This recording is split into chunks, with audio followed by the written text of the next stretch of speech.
ज्येष्ठ इतिहास संशोधक गजानन मेहेंदळे आणि वनस्पतीशास्त्र तज्ज्ञ डॉक्टर हेमा साने यांचे नुकतेच दुःखद निधन झाले आहे. आपापल्या क्षेत्रात असामान्य कर्तृत्वाचा ठसा उमटवणाऱ्या या महनीय व्यक्तींना आपण सर्वजण 1 मिनिटाचं मौन बाळगून आदरांजली अर्पण करूया.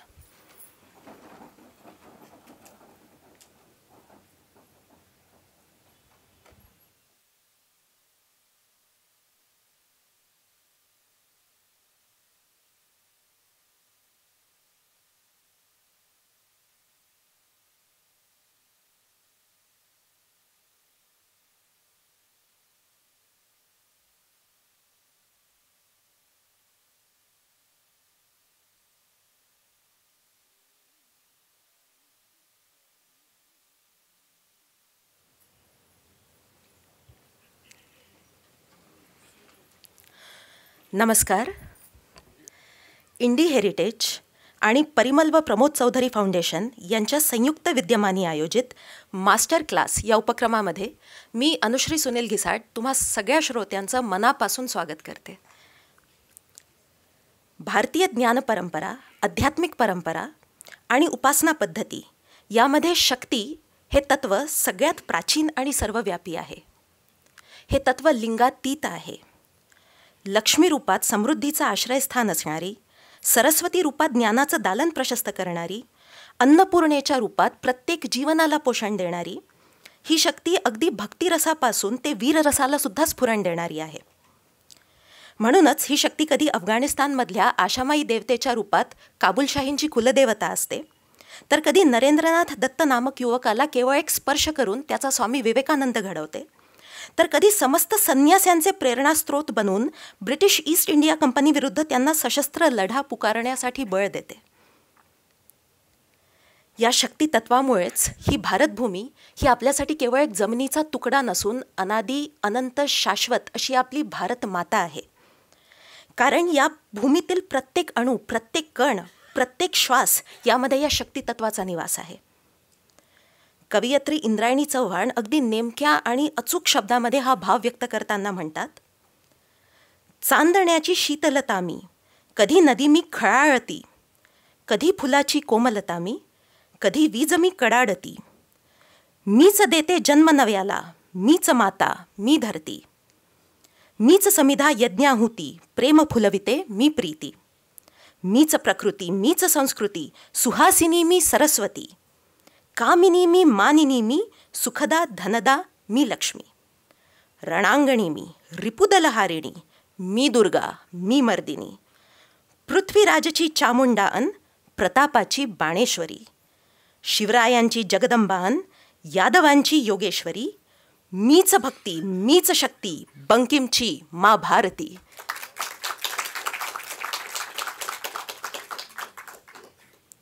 याच शक्तीचं प्रतिकात्मक स्वरूप हे प्राचीन भारतीय मूर्तिशास्त्रात स्त्री देवतांच्या रूपात अंकित झालेलं आढळतं. आज नवरात्रीच्या आगमनाचं औचित्य साधून इंडी हेरिटेजनी या 3ऱ्या मास्टर क्लासचा विषय स्त्री देवतांची रूपे असा योजलेला आहे. त्यानिमित्ताने देशातील प्राचीन मंदिरांमध्ये आणि लेण्यांमध्ये दिसणाऱ्या स्त्री देवतांचं अंकन, त्यांची वैशिष्ट्ये आणि शाक्त परंपरा यावर मूर्तिशास्त्राचे पितामह असलेले दिगलूरकर सर यांचे विचार ऐकण्याची संधी आपल्याला मिळणार आहे. त्यामुळे मी इंडी हेरिटेजचे समन्वयक श्री तुषारजी जोशी यांना विनंती करते की त्यांनी दिगलूरकर सरांचं स्वागत करावं.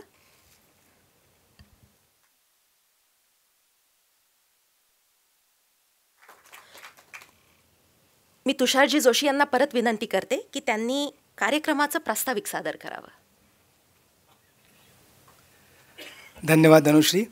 खरं तर एम ए इंडॉलॉजीचा कोर्स कंप्लीट झाल्यावरती इंडॉलॉजी या क्षेत्रासाठी काहीतरी करावं असं मनात होतं आणि ही इंडी हेरिटेजच्या बॅनरखाली मास्टर क्लासची संकल्पना सुचली आणि सांगायला अत्यंत आनंद होतो आहे की या संकल्पनेला मूर्त स्वरूप आलं ते मूर्तिशास्त्राच्या व्याख्यानांनीच. आणि देगलूरकर सरांचे एकामागे एक असे 3 व्याख्यानं करायची योजना होती असा मनात विचार होता आणि ते सगळं आज घडतं आहे. पहिलं व्याख्यान विठ्ठल मूर्तीवर, दुसरं गणेश मूर्तीवर आणि आजचं 3रं व्याख्यान हे स्त्री देवतांची रूपे. सरांनी सुचवलेला विषय आहे आणि आम्ही सगळेच खूप एक्सायटेड आहोत ऐकायला. मला सांगायला आनंद होतो की म्हणता म्हणता तिसरा उपक्रम इंडी हेरिटेजचा आज सक्सेसफुली एक्झिक्यूट होतो आहे आणि यापुढेही आपल्या सर्वांच्या सहकार्याने असेच इंडी हेरिटेजचे चांगले दर्जेदार उपक्रम आपल्यापर्यंत पोहोचवण्याचा आम्ही प्रयत्न करू. परिमल आणि प्रमोद चौधरी फाउंडेशननं पुढील काही कार्यक्रमांसाठी आपल्याला निधी उपलब्ध करून दिला असल्यामुळे पुढील काही कार्यक्रम लवकरच त्याची आखणी केली जाईल, त्याचं प्लॅनिंग केलं जाईल आणि यथावकाश त्याची माहिती आपल्याला कळवली जाईल. मी देगलूरकर सरांकडे सूत्र देण्याआधी फक्त आपल्याला सांगू इच्छितो की याचा पुढचा इंडी हेरिटेजचा जो कार्यक्रम असेल तो याच ठिकाणी 4 ऑक्टोबरला असेल. तो कशाबद्दल असेल, काय असेल याची माहिती of course in the due course of time आम्ही आपल्याला सांगूच. आपण सर्व आजच्या लेक्चरला आलात यासाठी आपल्या सर्वांचे मनापासून आभार. आणि सर्वात महत्त्वाचं म्हणजे देगलूरकर सरांनी या उपक्रमाला आशीर्वाद दिला, त्यांनी सहभाग नोंदवला आणि त्यांच्या सहभागाने हा उपक्रम सुरू झाला आणि एका महत्त्वाच्या टप्प्यावरून आज येऊन थांबला आहे रादर तो पुढे जाणार आहे इथून. मला खूप आनंद होतो आहे. देगलूरकर सर, आपले मनापासून आभार. अनुश्री. धन्यवाद तुषारजी. व्याख्यानाकडे वळण्यापूर्वी मुख्य व्यक्त्याच्या स्वरूपात आपल्याला लाभलेल्या आदरणीय दिगलूरकर सरांचा मी अगदी संक्षिप्त परिचय करून देऊ इच्छिते. प्राचीन भारतीय इतिहास आणि मूर्तिशास्त्राचे जागतिक कीर्तीचे तज्ज्ञ असलेले दिगलूरकर सर हे डेक्कन अभिमत विद्यापीठाचे माजी कुलपती आहेत. दिगलूरकर सरांनी गेल्या अनेक दशकांपासून भारतातले विविध मंदिरातील शिल्पशास्त्र, प्राचीन मूर्ती आणि त्यामागचं सांस्कृतिक, धार्मिक आणि सामाजिक महत्त्व यांचा गाढा अभ्यास केलेला आहे. त्याविषयी त्यांनी अनेक पुस्तकं तर लिहिलीतच, पण भारताच्या कानाकोपऱ्यापर्यंत जाऊन सरांनी या विषयांवरती व्याख्यानं देखील दिले आहेत. त्यामुळे सरांचं हे कार्य केवळ शैक्षणिक कार्य नसून आपल्या संस्कृतीच्या सखोल आकलनासाठीचा एक मैलाचा दगड आहे. सर्वसामान्यांना देवळाची ओळख करून देणारे मंदिर कसे पाहावे या सरांच्या पुस्तकाच्या आजवर 4 आवृत्त्या प्रकाशित झालेल्या आहेत. त्यांचे संशोधन आणि लेखन हे या क्षेत्रातील प्रमाण ग्रंथ मानले जातात. आता क्षणाचाही विलंब न करता मी दिगलूरकर सरांना विनंती करते की त्यांनी आजच्या मास्टर क्लासचा श्री गणेशा करावा. नमस्कार. माझा परिचय म्हणून अर्धभाषण होऊनच गेलेलं आहे. मी ज्या विषयावर बोलणार आहे त्या स्त्री देवतांची रूपे कशा प्रकारची आहेत, किती प्रकारची आहेत, कुठे उपलब्ध आहेत, हे सगळं प्रास्ताविकात सांगून झालेलं आहे. आता ते न सांगितलं गेलं असेल ते कदाचित मी सांगण्याचा प्रयत्न करतोय. काय होतं, केव्हाही मूर्तिशास्त्रावर बोलायचं म्हणलं की आम्ही शिवाच्या मूर्ती, विष्णूच्या मूर्ती यांना प्राधान्य देऊन बोलतो आणि अनुषंगाने मग उमा महेश्वर म्हटलं की पार्वतीचं येईल, लक्ष्मीनारायण म्हटलं की लक्ष्मीचं येईल. पण स्वतंत्रपणे असं कधी सहसा होत नाही. आता असा विचार केला की आपण स्त्री देवतांच्याबद्दल स्वतंत्रपणे बोलायला पाहिजे.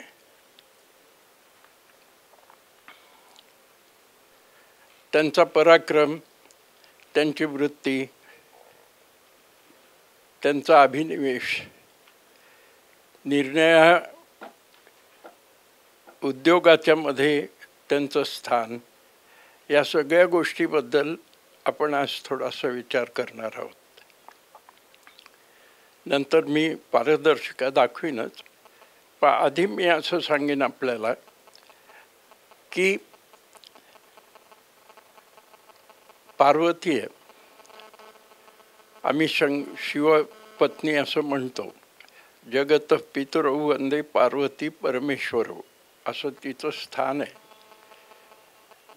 तर ही किती सगळ्या देवतांमध्ये, स्त्री देवतांमध्ये सगळ्यात जास्त रोल्स कुणाचे असतील तर ते पार्वतीचे. आणि वस्तुतः ती हिमवान आणि मेनाला जन्मलेली मुलगी, पण कानामागून तिखट झाली असं म्हणतो जसं आपण, तसं पार्वतीचं रूप आहे. पहा, विविध क्षेत्रामध्ये तिचं काम आहे. आता ह्या स्त्री देवता कुठून उद्भवल्या हा एक प्रश्न येतो.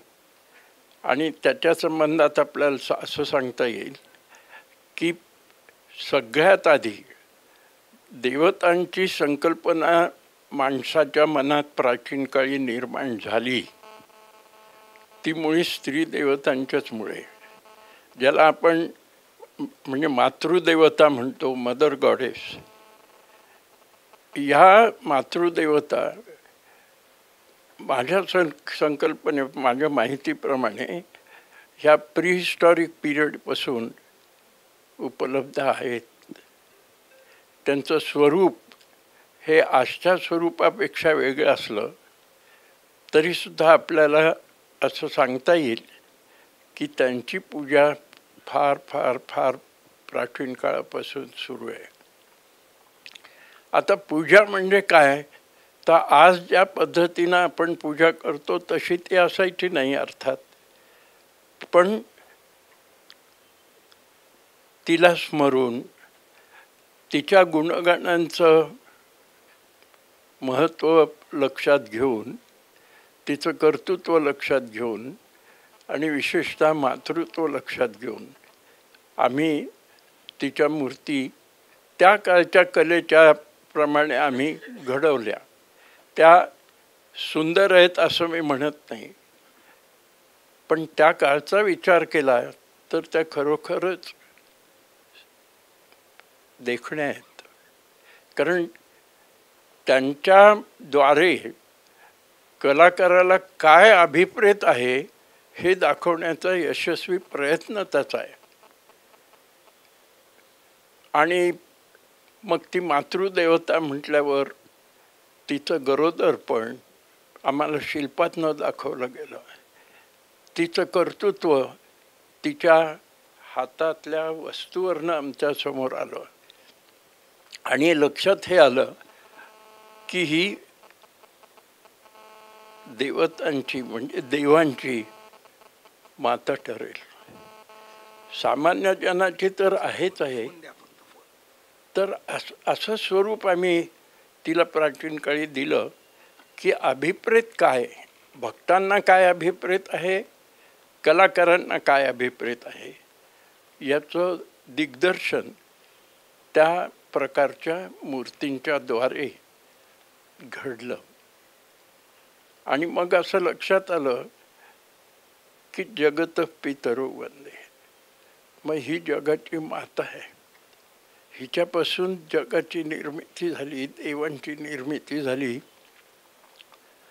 आणि कालांतराने जेव्हा एरवी मी सांगत असतो, जेव्हा मूर्तिशास्त्र घडत गेलं, त्यांच्या संकल्पना आमच्या लक्षात आल्या, तेव्हा आम्ही ज्या मूर्ती घडवायला लागलो त्यात मातृदेवतांच्या मूर्ती आल्या आणि मग स्त्री देवतांची रूपं त्यात आली. सुरुवातीला आम्ही ज्या देवतांचा विचार आम्ही केला सुरुवातीला, अगदी प्राचीन काळी म्हणत असो आपण तर, म्हणजे इसवी सन पूर्व 3ऱ्या-4थ्या शतकात इसवी सन पूर्वच्या ज्या मूर्तीची संकल्पना आमच्या मनात आली तशा मूर्ती आम्ही घडवल्या नाहीत त्यावेळी. पण एक आहे, मी असं नेहमी सांगतो त्याप्रमाणे, आधी मूर्ती ज्या घडवल्या आम्ही त्या शब्दरूपातल्या होत्या. मग त्यांना आम्ही अनेक रूपं दिली, तो भाग वेगळा. शब्दरूप मी अशा अर्थाने म्हणतो की ऋग्वेदामध्ये, अन्य ग्रंथामध्ये, पोथ्यांमध्ये जे देवतांचं रूप अभिप्रेत होतं त्याची वर्णन आली आणि त्या वर्णनानुसार मग मूर्ती घडवायला लागल्या.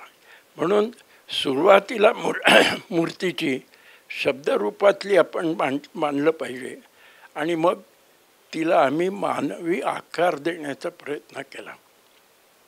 म्हणजे नेहमीच्याच पद्धतीनं सांगायचं तर 2 हात 2 डोळे अशा स्वरूपाची जी मूर्ती आम्ही पहिल्यांदा घडवली, तशी स्त्री देवतांची मूर्तीसुद्धा त्याच रूपातली आम्ही घडवत गेलो.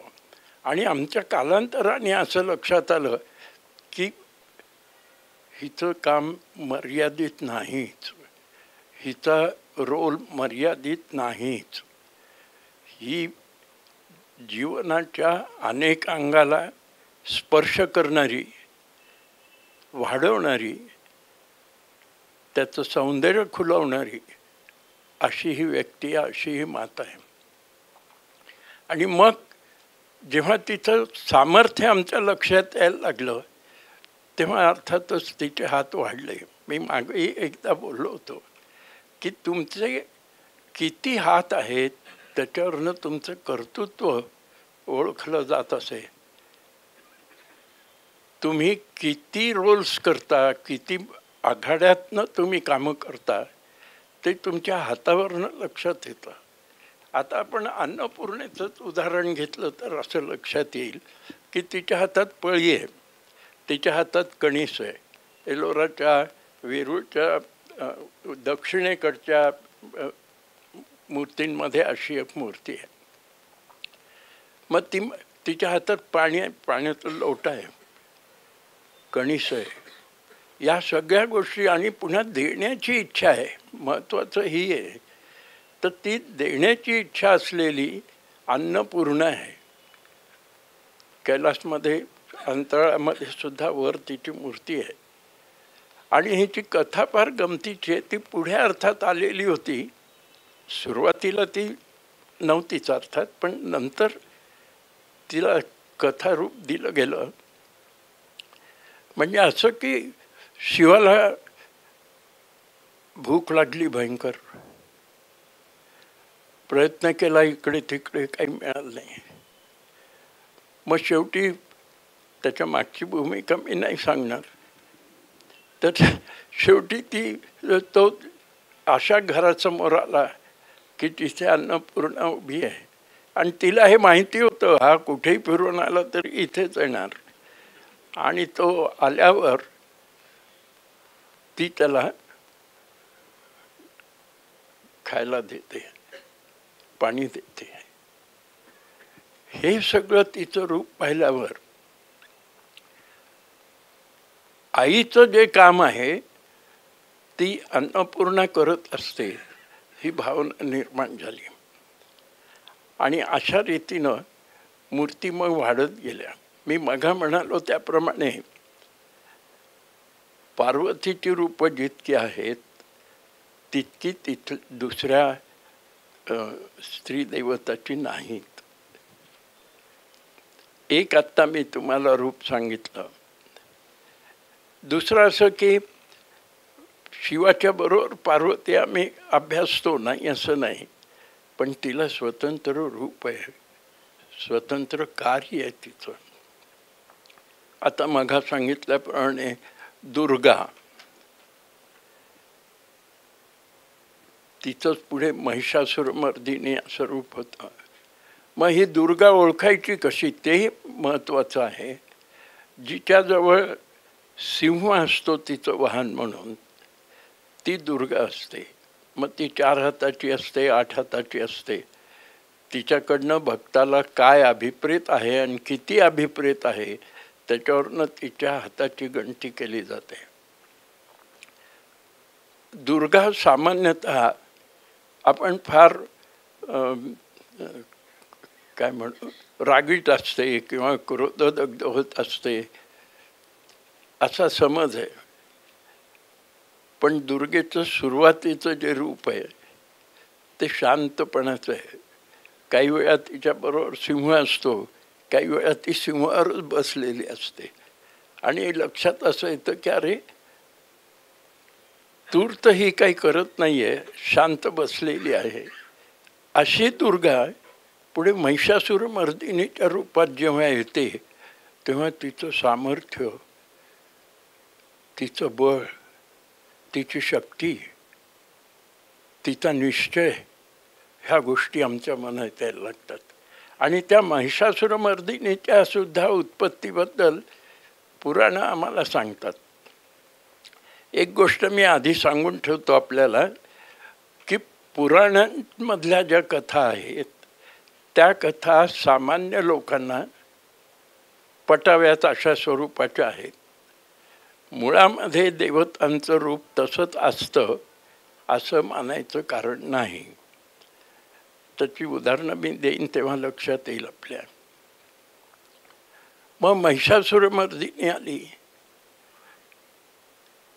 काय या देवतांमध्ये फार गमतीच्या गोष्टी चालत आलेल्या आहेत. म्हणजे असं की तो महिषा जो असतो, महिषाच्या रूपात आलेला असुर, तो सांगतो, ती महिषासुरमर्दिनी सांगते की बा त्याला ठार करीन मी, त्याचा बंदोबस्त करीन, पण सगळ्या गोष्टी मीच का करायच्या, तुमचं सहाय्य पाहिजे. असं जेव्हा देवांना ती सांगते तेव्हा ते म्हणतात ठीक आहे, आम्ही आमची जी अस्त्र आहेत ती तुझ्या हातात देऊ, त्यांनी तुला उपयोग होईल शत्रूचा नाश करण्याचा. मग शिवाचं त्रिशूल आलं, विष्णूची गदा आली, इंद्राचं वज्र आलं. अशाप्रमाणे अनेक देवतांची शस्त्र तिला मिळाली आणि त्याच्या जोरावर तिने त्या महिषासुराला मारलं.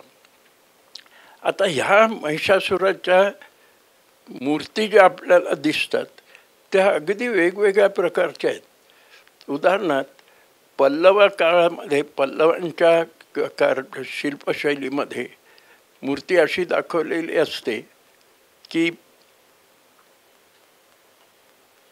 ती वाहनावर बसलेली आहे आणि तिच्या समोर तो जो महिषासूर असतो तो कसा दाखवला आहे तर त्याला मानवी रूप आहे, पण शिंग आहेत, त्याच्याही हातात शस्त्र आहेत.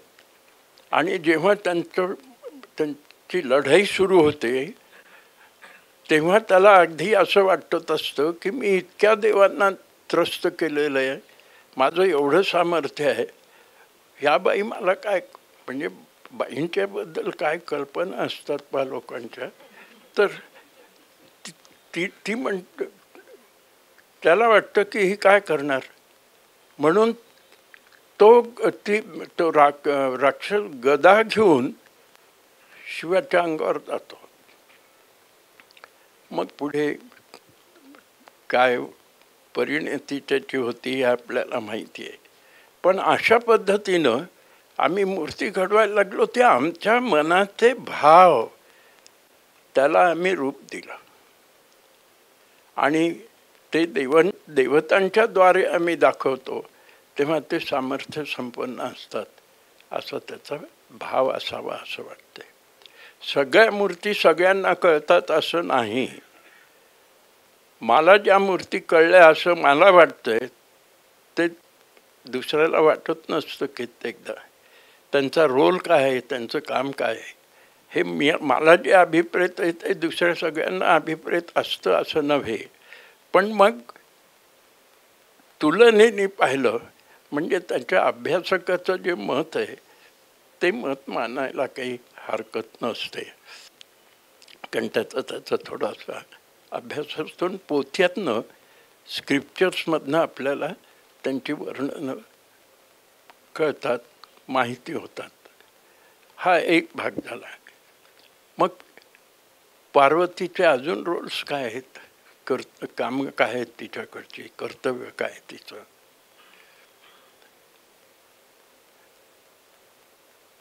तर ती ज्या रूपात प्रगट होते ते विविध रूप आहेत तिची. आता मागं आपण पाहिलं होतं की पार्वती ही हा जीव आहे, हिमवान आणि मेनाला जन्मलेली ही मुलगी आहे.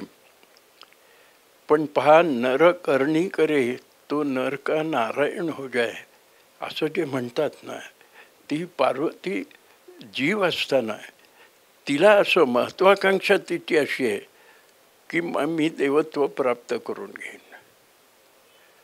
ती तपश्चर्या करायला लागते. पंचाग्नी साधन असं त्याला म्हणतात. आणि ते पंचाग्नी साधन असं की 2 अग्नी पेटलेल्या समोर, 2 मागे, आणि तळपता सूर्य, ते घोर असं तप असतं. किती वर्ष ते केलं तिने तप, आणि ते केल्यावर शिव प्रसन्न होतो. वेरूळच्या 21 क्रमांकाच्या लेणीमध्ये तो शिल्पपटच दाखवला आहे.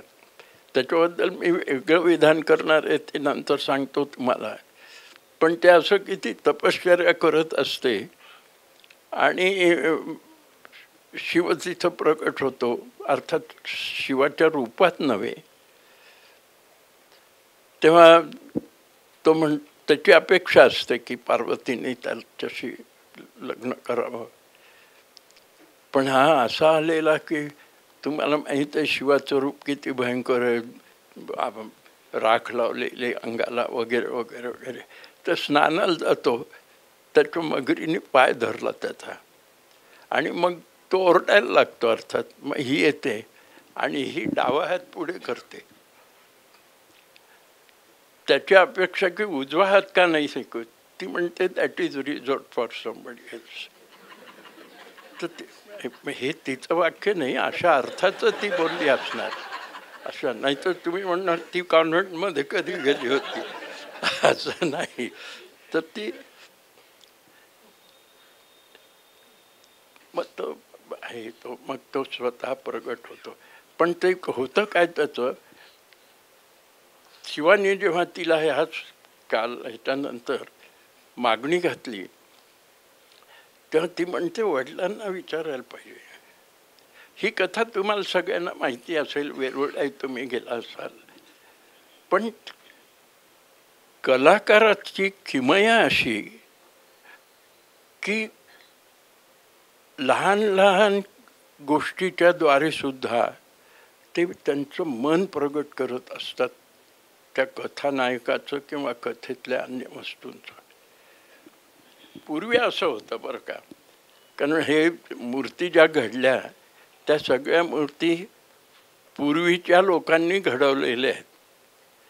त्यामुळं जेव्हा ती नवऱ्या आपल्या तिच्या वडिलाकडे जायचं असतं तेव्हा एकट्याने नाही जायचं, मध्यस्थ असायला पाहिजेत.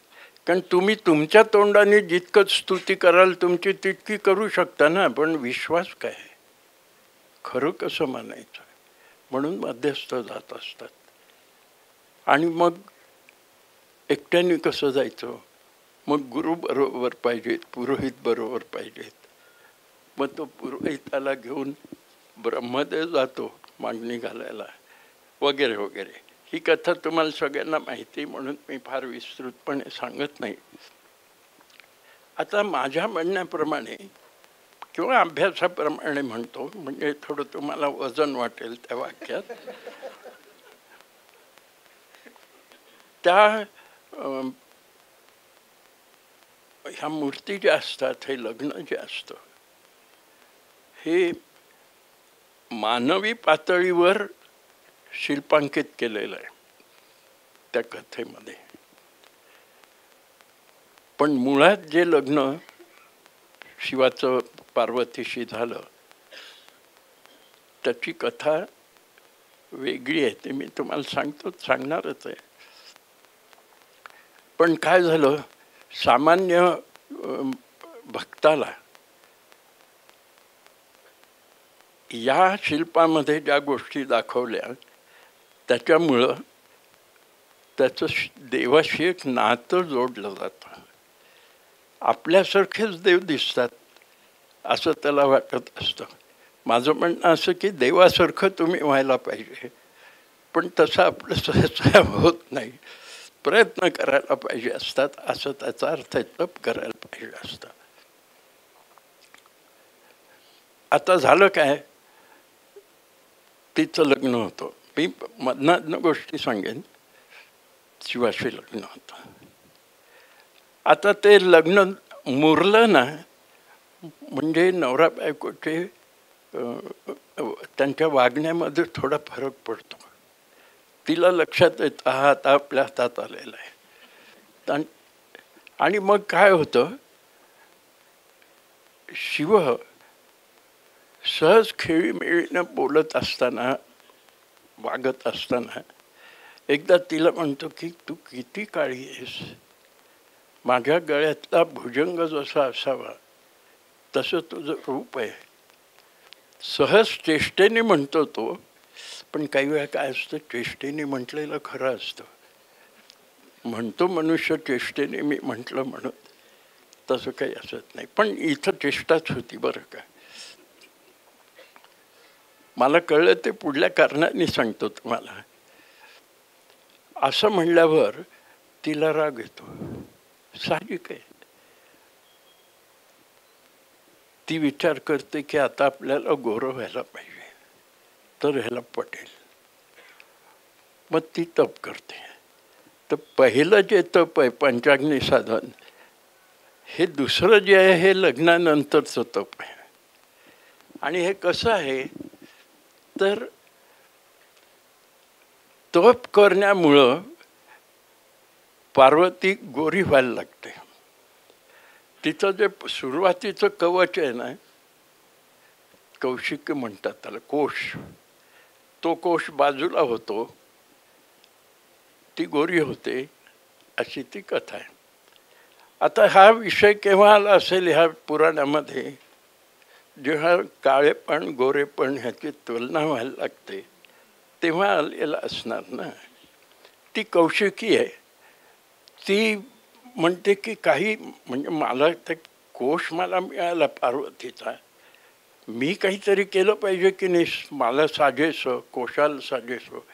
तर ती शिवपार्वती उभ्या बसले आहेत समजा, तर ह्या कौशिकी हिला म्हणतात. तिच्या हातात घंटी आहे आणि दुसऱ्या हातात पंचारती आहे. ती ते शिवपार्वतीची पूजा करते, असं ते प्रकरण आहे. आता आपल्याकडे महाराष्ट्रामध्ये असं काही होत नसावं असं वाटतंय, त्यामुळे अशा मूर्ती महाराष्ट्रात नाहीत. मध्य प्रदेशात आणि कैलासमध्ये उत्तरेकडे अशा मूर्ती तुम्हाला दिसतात. आता त्या मूर्तीवरनं कथा निर्माण झाली असं नाही, कथेवरनं मूर्ती निर्माण होते, साहजिक गोष्ट आहे. आता ह्या कथेच्या मुळं शिव पार्वतीबद्दल आपल्याला काय वाटतं, आपुलकी वाटते की अरे आपल्यासारखेच हे रागवतात, भांडतात, रुसतात, पुन्हा जवळ येतात. हे शिल्पातनं मानवी मन कसं प्रगट होतं, मानवी व्यवहार कसे प्रगट होतात, हे आपल्याला लक्षात यायला लागतं. हे पार्वतीचं एक दुसरं रूप आहे. आता मी अनेक मूर्ती पाहिल्यामुळं माझ्या लक्षात काय आलं की पार्वती तप करते पंचाग्नी साधन, त्याचा अर्थ आपल्याला देव प्राप्त व्हावा असं आहे. हा जीव आहे, मला शिव प्रगट व्हायला पाहिजे, भेटला पाहिजे, उग्र तप असतं. हा एक भाग झाला. ह्याची पुढची कथा अशी आहे की त्यांचं लग्न होतं. आता जीवाशिवाचं लग्न आहे बरं काय, पार्वतीचं आणि शंकराचं असं नाही. ते वेरूळच्या कैलासमध्ये आपल्याला दिसतं. पश्चिमेकडच्या कॉरिडॉरमध्ये पहिलं शिल्प आहे आणि त्याच्यामध्ये लग्नाचा सोहळाच तुम्हाला दिसतो, पण आशय त्याचा वेगळा आहे. ब्रह्मदेव खाली बसलेला आहे. तस्या करमशैल गुरुपनितम जग्राह ताम्राम गुलिम अष्टमूर्ती ही, असं कालिदासाने त्याचं वर्णन केलेलं आहे. अष्टमूर्ती शिवाला म्हणतात. तर तो हातात हात घेतो वगैरे असं कालिदासाचं वर्णन आहे. इथे काय झालंय, पार्वती शिवाचा हात हातात घेते. म्हणजे त्याचा अर्थ काय झाला, तिला शिव प्राप्त झाला. आपण म्हणतो ना, माझ्या हातात येऊ दे ती गोष्ट मग मी सांगेन, तर तो शिव प्राप्त झाला हे त्यावरनं आपल्याला लक्षात येतं. आणि तिच्या शिवानी पार्वतीच्या खांद्यावर हात ठेवलाय म्हणजे ही ॲक्सेप्टेड जीव. तर लहान लहान हालचालीतून, हावभावातून कशा मोठ्या आशयाच्या गोष्टी शिल्पींनी आपल्यासमोर ठेवल्या, हे याच्याकडे लक्ष देणं सुद्धा मला असं वाटतं महत्त्वाचं आहे. कारण कला जितकी उत्तम तितकी बोलकी असते ती, आणि ते बोलणं आपल्याला समजून घेता आलं पाहिजे हा त्याच्यातला भाव असतो. तर ह्या शिल्पातनं आपल्याला या गोष्टी कळल्या. मग काय झालं, शिवपार्वती एकच झाले. ते कशाच्या आधाराने आम्हाला शिल्पींनी सांगितलं तर अर्धनारीश्वराच्या मूर्तीच्या द्वारे. आता झालं काय, अर्धनारीश्वराची मूर्ती जी आहे त्या मूर्तीबद्दल, म्हणजे ती आता मूर्ती आहे, तुम्हाला वर्णन करा म्हणून सांगितलं की तुम्हाला जे वाटतं त्या मूर्तीकडे पाहून ते सामान्य माणसं कथांच्या आधारे किंवा आपल्या भावभावनाच्या आधारे आपण सांगायला लागतो. कथा एक अशी आली की ब्रह्मदेवाने प्रजापतीला निर्माण केलं आणि सांगितलं की आता तू सृष्टी निर्माण कर. एकटाच आहे तो, त्याच्याने काही सृष्टी निर्माण नाही होत होती. मग ब्रह्मदेवाने शिवाला बोलावलं, तर शिवच अर्धनारीच्याच रूपात आला. तेव्हा ब्रह्मदेव रिअलाइज की एकट्याने हे सृष्टी निर्माण होत नाही, अर्धनारीश्वराचं रूप आपल्याला काय सांगतं, या गोष्टी त्याच्या लक्षात आल्या. आणि मग सृष्टी निर्माण झाली. म्हणजे अर्धनारीश्वर का निर्माण झाली मूर्ती, त्याचं हे एक कारण झालं. काही लोकांना हे पटणार नाही. मग दुसरी गोष्ट आली. मी सगळ्या गोष्टी पुराणातल्या सांगतो काही वेळा, आणि एक लक्षात घ्या की मी सांगतो ते मनाचं काही नाही, हे शास्त्रग्रंथामध्ये आलेल्या गोष्टी असतात. तेव्हा शिवाच्या काय, विष्णूच्या काय बद्दलच्या किंवा देवदेवतांच्या बद्दलच्या ज्या गोष्टी आपण सांगतो त्याला आधार पाहिजे, स्क्रिप्चर्सचा आधार पाहिजे. मनाने आपल्याला नाही सांगता येणार, ते सांगूही नाही. तर मग असं आलं की आता पुराणातल्या गोष्टी सांगतो तुम्हाला. आणि मी मगा म्हणालो होतो की पुराणामध्ये सामान्य माणसात खपाव्यात, पटाव्यात असं नाही, खपाव्यात अशा गोष्टी सांगितल्या जातात. एक गोष्ट अशी सांगितली की तो भृंगी असतो पहा, तर तो फक्त शिवाची पूजा करत असतो. आता हा भृंगी कोण, फक्त शिवाची उपासना करणारा. म्हणून मग एक गोष्ट पुराणात अशी आली की अंधकासुर नावाचा एक राक्षस आहे, त्याचं पार्वतीकडे लक्ष गेलं. पार्वती प्राप्त व्हावी असं त्याला वाटत होतं. काय राक्षसाला आणि राक्षसी वृत्तीला काही वाटतं ना, त्यात म्हणजे दोष त्यांचा नाही. तर ते तसं वाटलं त्याला शाप मिळाला.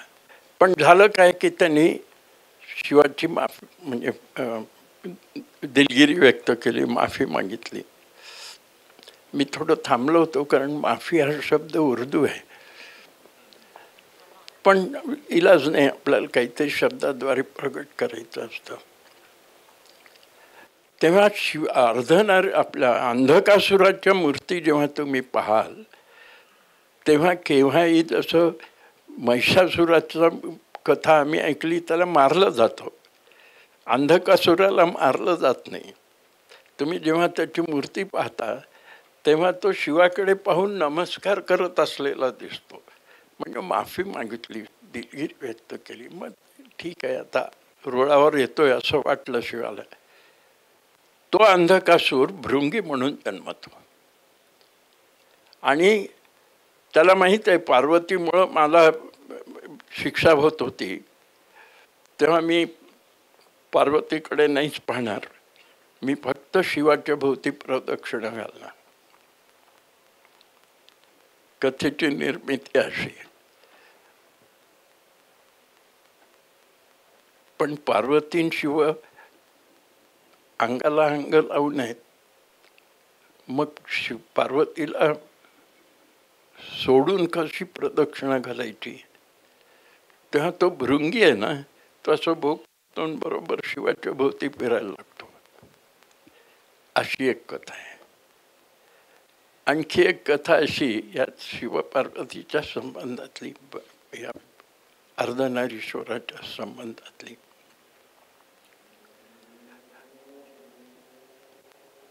देवदेवतांच्या मूर्ती मानवी स्वभाव त्या काळचा जसा असेल तो सगळीकडे सारखाच असतो म्हणा, त्याच्यावर सुद्धा बेतलेले असतात. पार्वतीला असं वाटते की शिव थोडा इकडे तिकडे आहे, तुम्ही ओळखून घ्या काय ते. मग ती म्हणते की मी शिवाच्या अंगाला असं अंग लावून राहीन. हे अर्धनारीश्वराचं रूप लक्षात आल्यावर आम्ही गोष्टी निर्माण केलेल्या. आणि मग भृंगीची कथा मी तुम्हाला सांगितली. शिवाच्या आयुष्यात असं खरं कधी झालेलं नाही, पुराणं तुम्ही पाहिलीत तर. पण गोष्टीच्या मुळे आपल्याला ह्या गोष्टी लक्षात यायला लागतात. जगत पितरो वंदे हे जे मी म्हणतो तशी ती मूर्ती आहे अर्धनारीश्वराची. आता काय झालं, इतक्या कथा आल्या पुराणामध्ये 6 कथा आहेत याच्याबद्दल. मग मला तुम्ही सांगा की ही कथा वेगळी, ही वेगळी, ही वेगळी, ही वेगळी, त्याचा अर्थ काय? खरं कोणतीच नाही. आम्हाला जी वाटली ते आमचे विचार आम्ही देवाच्या वर माथी मारलेले आहेत असं त्याचा अर्थ झाला. आता तुम्हाला माझा जो विचाराचा पल्ला आहे त्याची कथा सांगतो. पार्वतीने शिवाच्या बद्दल तपश्चर्या, घोर तपश्चर्या केली अग्नी हे करून. त्यावेळी पार्वती गोधेवर उभी असते. गोधा म्हणजे घोरपड. तिचा चिवटपणा वगैरे सगळं तुमच्या लक्षात आहे. तर त्या घोरपडीवरती उभी असते. कडक तप तिचं चालू असतं. अशी मूर्ती अनेक ठिकाणी मिळते. आपल्याला लक्षात येत नसेल कदाचित, पण अनेक ठिकाणी ती मूर्ती मी पाहिलेली आहे. इकडे तुम्ही ते पिंपळगाव का ते पूर ओसरल्यावर लोक जातात देऊळ पळस देव, तिथे एक मूर्ती अशी आहे. शिवपार्वती बसले तिथं गोधा आहे. मुखेड नावाचं गाव आहे नांदेड जिल्ह्यात, तिथं ही अशी उभी आहे. म्हणजे असा त्याचा अर्थ झाला की ती कडक तपश्चर्या तिची आहे. निलंग म्हणून एक लातूर जिल्ह्यात गाव आहे आणि दुसरं पंढरपूरच्या रस्त्यावर एक गाव आहे. तर त्या दोन्ही ठिकाणी शिवपार्वती बसलेल्या आहेत. पळत नाही. इकडे पंढरपूरच्या जवळचं गाव आहे तिथे वेळापूर. तर वेळापूरला उभे आहेत ते, आलिंगन मुद्रेत आहेत, उभे आहेत. आणि निलंग्याची ती बसलेली आहे. पार्वतीच्या पायाखाली तिथेही गोधा आहे दोन्ही ठिकाणी. म्हणजे काय झालं तर कडक तप पार्वतीने केलं आणि शिवाची प्राप्ती झाली. म्हणून ती गोधा तिच्याजवळ इकडे नंदी असतो शिवाच्या बरोबर. आता लग्न झालं म्हणजे संसार झाला ना, म्हणून निलंग्याच्या देवळामध्ये बाजूला गणपती कार्तिकेय आहेत. ही मूर्ती 3 फूट उंचीची आहे. अत्यंत देखणी मूर्ती आहे. बसलेली मूर्ती आहे, त्याला विजापूरला उभी मूर्ती आहे. संसारात रमले आहे. आता अर्धनारीश्वराची जी मूर्ती आहे, औंढा नागनाथच्या जवळ एक 5-7 किलोमीटरवर राजापूर नावाचं एक गाव आहे. तिथे इतक्या सुरेख मूर्ती आहेत. कलेच्या दृष्टीनं सुद्धा 3 मूर्ती आहेत. एक सरस्वतीची आहे, एक केवळ नरसिंहाची आहे आणि एक अर्धनारीश्वराची आहे. त्या अर्धनारीश्वराच्या मूर्तीत जी पार्वती दाखवली आहे तिच्याही पायाखाली गोदा आहे. म्हणजे आता अर्धनारीश्वराचा अर्थ वेगळा लागला की नाही आपल्याला. ते भृंगी वगैरे आता विसरून जा. आम्हाला पुरावेच असे मिळाले की ती अर्धनारीश्वराची मूर्ती म्हणजे एकटी पार्वती तप करून शिवाची प्राप्ती करून घेते आणि मग शिवातच विलीन होऊन जाते. ही जीवाशिवाचं ऐक्य आहे. कालिदास म्हणतो जीवो ब्रह्मैव नापरहा. जीव ब्रह्मच आहे, दुसरं काही नाही. म्हणजे मूर्तीच्या द्वारे तुम्हाला एक मोठं तत्वज्ञान साकार करून दिलं शिल्पींनी. हे केवढं मोठं काम त्या काळी आपल्याकडे झालं हे ह्या भटकरच्या कथावरून तुमच्या लक्षात येईल. अशा शिवाच्या कथा आणखी आहेतच. लक्ष्मीच्या बाबतीत आपण विचार केला तर तिचे रोल फार कमी आहेत बरं का. एक गजलक्ष्मी म्हणून ती आहे आणि एक दुसरी लक्ष्मी आहे. पण आणखी एक गोष्ट मी मागच्या एका भाषणात सांगितलं असेल एखाद्या वेळी, पण मागच्या वेळेचं भाषण ज्या लोकांनी ऐकलं असेल त्यांना माझं दुसरं भाषण ऐकण्याची मनस्थिती त्यांची राहिली नसेल कदाचित. म्हणून पुन्हा तुम्हाला सांगतो, या जे कोण आहेत नवीन आलेले, की अजिंठ्याला जाताना एक गाव आहे गोळेगावपासून एक 8-10 किलोमीटरवर, अनव म्हणून. त्या मंदिरावर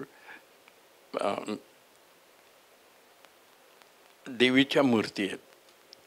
आता तिचं 17च उपलब्ध आहे कारण बाकीचा भाग देवळाचा पडला होता. त्या 24 असणार. त्या सगळ्या मी शक्ती म्हणून त्यांचा उल्लेख केलेला होता. म्हणजे केशवाची कीर्ती, नारायणाची कांती, माधवाची तुष्टी, गोविंदाची पुष्टी, सरस्वती संकर्षणाची, असं मी त्याचा उल्लेख केलेला होता. पण मला गुरुस्थानी असलेले आणि फार मोठे मूर्तिशास्त्रज्ञ निळकंठ पुरुषोत्तम जोशी काशीचे, त्यांना जेव्हा मी हे सांगितलं, त्यांच्या आता पुस्तकातही त्यांच्या आले, त्यांनी त्याला म्हटलं की विवाहांतर, एक विवाह झाला मग दुसरा विवाह, तिसरा विवाह, तर ह्या विवाहांतरामध्ये लक्ष्मीच इतक्या रूपात आलेली आहे. पटण्यासारखंच आहे. तेव्हा ते मी जे पाहिलं, मी स्पष्ट मी लिहिलेलं होतं त्या अज्ञानामुळं की ही शक्ती आहे, पत्नी नाही, असं इतकं स्पष्ट लिहिलेलं होतं मी. आता आमच्या गुरूंनी हे सांगितल्यावर मला असं वाटलं की नाही, ते जास्त संयुक्तिक आहे. असो, पण त्याच्यावरनं आपल्या हे लक्षात येतं की देवाच्या म्हणजे विष्णूच्या कितीतरी कंगोरे त्याच्या त्याच्या स्वरूपाचे आणि कार्याचे आपल्या लक्षात येतात. हे तर खरं आहे की नाही. म्हणजे केशवाची कीर्ती आहे. हे काय झालं तर केशी नावाच्या राक्षसाला तो मारतो म्हणून त्याची कीर्ती वाढली, म्हणून त्याची शक्ती म्हणजे कीर्ती असं आलं. नारायणाची मूर्ती आहे, ती कांती आहे. नारायण तुम्ही समजता तसं सोपा नाही आहे.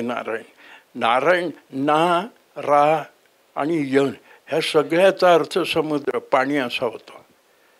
आणि म्हणून दक्षिणेकडे तुम्ही जेव्हा दळात जाता तेव्हा तो नारायण तुम्हाला म्हणजे असा शेषशाही नारायण तुम्हाला दिसतो. आता ह्या शेषशाहीबद्दल मी आता उल्लेखच झाला आहे तेही सांगतो तुम्हाला. दक्षिणेकडच्या मंदिरामध्ये गाभाऱ्यात विशेषतः नारायणाच्या शेषशाह्यांच्या शाहीच्या मूर्ती असतात. आपल्याकडे नसतात त्या. कुठेतरी क्वचित देवळावर असतात लहान स्वरूपात, दक्षिणेत त्या असतात. एक श्रीरंगम म्हणून एक गाव आहे. श्रीरंगपट्टण नाही, श्रीरंगम. इतकं प्रचंड देऊळ आहे तिथे. तो मार्गदर्शक जर तुमच्या बरोबर नसला ना तर तुम्ही बाहेर येऊ शकत नाही. इतकी दारं आहेत आणि इतकं प्रचंड देऊळ आहे ते. मी पाहिलंय आणि बाहेरही आलो. तर ते इतकं प्रचंड आहे. त्याच्यात उपदेवता आहेत बरं का, किंवा अन्य देवतांची सुद्धा मंदिरं आहेत लहान लहान. आमच्या विठ्ठल रुक्मिणीचं पण मंदिर आहे. तिथं जो शेषशाही नारायण आहे तो असा पहुडलेला जो दाखवतात नेहमी, त्याच्यापेक्षा तो त्यांनी अशी मान केलेली आहे पडल्या पडल्या. तर तिथे एक कथा सांगतात.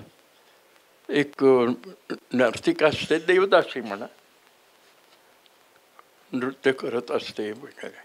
एकदा तिला वाटते की मी वर्षोनवर्ष इथं आलो, इथे येते आणि देव प्रसन्न होत नाही. आता तो प्रसन्न झाला तर ठीक आहे, नाही तर मी हे येणं सोडून देईन. भक्ती असते तिची खूप. त्याचं गमक काय, तर ती म्हणते मी हार हातात घेऊन येईन, नृत्य करीन. त्यांनी जर हार स्वीकारला तर मी समजेन की आता माझी तपश्चर्या पूर्ण झाली, मी पुण्यवान झाले. आता हे कसं दाखवलं शिल्पींनी तुम्हाला सांगतो. असंच्याऐवजी असं केलं, म्हणजे ही was ready to accept that garland. कलेच्या द्वारे सुद्धा मानवी मन कसं प्रगट होतं, अर्थात देवतांच्या रूपाने, हेही याच्याकडे सुद्धा आपण लक्ष द्यायला पाहिजे असं मला वाटतंय. तर हा नारायणाची ही कथा झाली. मग मी अन्वयाच्या देवळाबद्दल सांगितलं. त्या व्यूहांतर देवता आहेत हेही आपण पाहिलं. पण त्यांच्या स्वभावाचे आणि कर्तृत्वाचे जे वेगवेगळे भाग आहेत ना, त्याच्याप्रमाणे ह्या शिल्पाकृती आलेल्या आहेत. पहा आता उदाहरणार्थ संकर्षण तुम्ही ऐकलं की नाही. 24 नावामध्ये संकर्षण असं एक नाव आहे. ते विष्णूचं नाव अर्थातच आहे. त्याची शक्ती म्हणून सरस्वती सांगितली आहे. म्हणजे काय झालं, कारण संकर्षण हा म्हणजे जे षड्गुणेश्वर संपन्न ऐसा तू जाण असं जे देवाचं रूप आहे ना, त्या षड्गुणापैकी बुद्धी हा जो गुण आहे तो संकर्षणाचा गुण आहे. मग सरस्वती तिथं आहे ती त्या बुद्धीमुळे आली, असे अर्थ लागू शकतात जर आपण खोलवर विचार केला तर. आता सरस्वती बद्दल बोलतो आलंच आहे तर रूपात.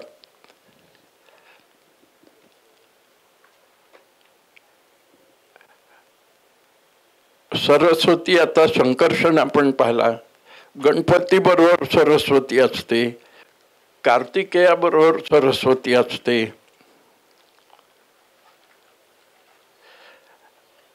अशा अनेक देवांच्या बरोबर सरस्वती जेव्हा ब्रह्मा बरोबर सरस्वती असते. पुराणामध्ये पत्नी म्हणून त्यांचा उल्लेख आलेला आहे. आता इतक्या देवताची पत्नी कशी असेल, सामान्य तर्काची गोष्ट आहे. मग म्हणजे काय झालं की सरस्वती ही विद्येची देवता आहे, ज्ञानाची देवता आहे. आणि ह्या जेव्हा देवता आहेत तेवढ्या ह्या ज्ञानाच्या करता प्रसिद्ध आहेत. गणपती ज्ञाननिधी म्हणूनच आहे की नाही. मग त्याच्याबरोबर सरस्वती असते. वृद्धी, सिद्धी, बुद्धी, अरे ह्या सगळ्या बायका आहेत की काय गणपतीच्या? असं असत नाही ना. तर्काच्या दृष्टीनं विचार केला तरी आपल्या लक्षात येईल.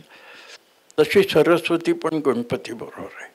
आणि कार्तिकेयाला तुम्ही किती काही म्हणा, महाराष्ट्रात तर काही म्हणतात कार्तिकेयाला, म्हणून पर्वतीवर जातच नाहीत दर्शन घ्यायला. पण तसं नाही आहे. दक्षिणेत त्याला 2 हे आहेत, काय नाव, देवसेना आणि महावल्ली.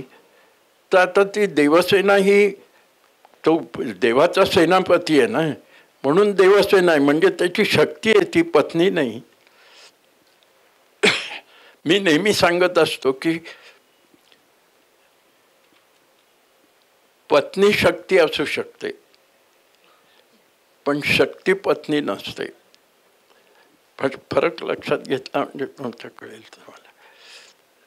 तर ही सरस्वती आहे. कार्तिकेय जेव्हा ब्रह्मशास्त्र म्हणून त्याचं रूप येतं, त्यावेळी त्याच्या हातामध्ये पोथी असते. म्हणजे तो विद्वत्तेकडे झुकणारा देव त्याचं स्वरूप आहे. तेव्हा सरस्वती ही त्याची शक्ती असते. गणपतीची तर असतेच, तुम्हाला वेगळं सांगायची गरज नाही. तेव्हा सरस्वती ही बुद्धीची देवता आहे असं समजून तर तुम्ही पाहिलं तर एक उलगडा होतो की नाही आपल्या मनामध्ये. म्हणजे पुराणातल्या गोष्टी पाहताना सुद्धा आपण बाकीच्या गोष्टीकडे लक्ष दिल्यावर आपल्याला त्या मूर्तींचं खरं स्वरूप काय आहे याची कल्पना येते, ह्याचं ज्ञान होतं. देव आहे जैसा तैसा नेणवे सहसा, भांबावाला कैसा विश्वजन. हे लक्षात घ्या.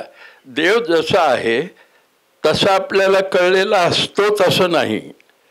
भांबावाला कैसा विश्वजन. तया ना रूप ना सौंदर्य ना आकार ना उकार, ते प्रतिमेमध्ये आणून विकार विषय, आपले जी विकार आहेत त्याच्या आधाराने आपण देवाच्या प्रतिमेमध्ये त्या गोष्टी आणतो आणि त्याचा विचार करतो. आता हे मराठीतलं मी सांगितलं संत ज्ञानेश्वराचं म्हणून तुम्हाला हे होईल, पण संस्कृतातलं सांगतो. चिन्मयस्याद्वितीयस्य निष्कलस्या शरीरिणाम उपासकानाम कार्यार्थम ब्रह्मणो रूपकल्पना. आपलं कार्य सिद्धीला जाण्याकरता म्हणून ज्या देवाची उपासना आवश्यक आहे त्या देवाच्या मूर्ती आपण घडवत असतो असा त्याचा अर्थ. मग ती जीवाची असेल तर पार्वतीची अशी मूर्ती असेल वगैरे वगैरे. त्या मूर्तीशास्त्र या गोष्टीवर आधारलेलं असतं, हे आपल्या लक्षात यायला पाहिजे. आता पार्वतीच्या लक्ष्मीच्या मूर्ती आपण पाहून झाल्या, स्त्री देवतांच्या मूर्ती. गणपतीच्या मूर्ती आपण पाहिल्या तर आत्ताच मी उल्लेख केला बुद्धी सिद्धी. एक फार गमतीची गोष्ट मी ऐकली होती, तो कोकणातली. तर तो कुठे त्या गणपतीच्या मूर्ती तयार होतात, पेणला.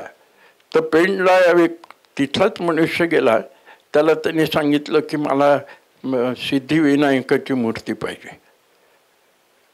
घरी आला, बायको म्हणाली इतका वेळ का गेला, का ते मोजमाप असतं ते इतका वेळ का झाला जाऊन.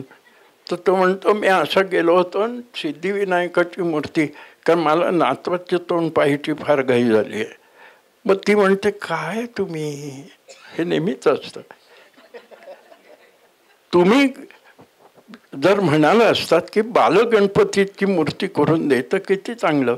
उपासकानाम कार्यार्थम ब्रह्मणो उपकल्पना, असं ते मूर्ती घडवण्याच्या गोष्टी आहेत. आणि जेव्हा आपण स्त्री देवतांची रूपं पाहतो तेव्हा अशा स्वरूपाच्या त्या मूर्ती घडवल्या गेल्या, अशा कारणाकरता त्या घडवल्या गेल्या याची कल्पना आपल्याला येऊ शकते. मग त्याच्यात राक्षसीनी आता राक्षसीनी जो एक हे सांगतो, राक्षसीनी म्हणायचं ना, बरोबर. तर ते मारुती असतो. मारुतीच्या पायाखाली एक राक्षसीन असते. काय म्हणतात तिला, पनवती. पनवती म्हणजे ती राक्षसी आहे. तर तो मारुती बुद्धीचा देव आहे ना, तो तिला पायाखाली 7.5 हे होऊ नये म्हणून वगैरे. तर स्त्री देवतामध्ये आणि स्त्री रूपामध्ये या सगळ्या गोष्टी प्रकट झालेल्या आपल्याला दिसतात. त्याचा आपण थोडा आता स्लाइड्सच्या द्वारे विचार करू. ह्या आदी देवता आहेत मातृदेवी. बरोबर दिसतं का तुम्हाला? ते मातृदेवी आहेत. त्या माता म्हटल्यावर शरीराची ठेवण कशी असावी त्याच्या अनुरोधाने ही मूर्ती घडवलेली आहे असं दिसतं. कौशांबीला आहे, तिच्या उत्खननात मिळालेली. पुढे इथे वर इकडे प्राणी आहेत, तर मध्ये ती मातृदेवता आहे. पहा, दिसली का? पुढे आता ही तर स्पष्ट मातृका आहे हे लक्षातच येईल आपल्या. तिच्या मांडीवर बाळ आहे लहानसं.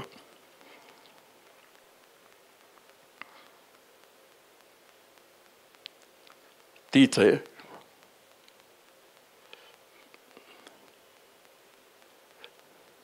ही एक देवता आहे. हिच्या हातामध्ये शंखचक्र आहेत.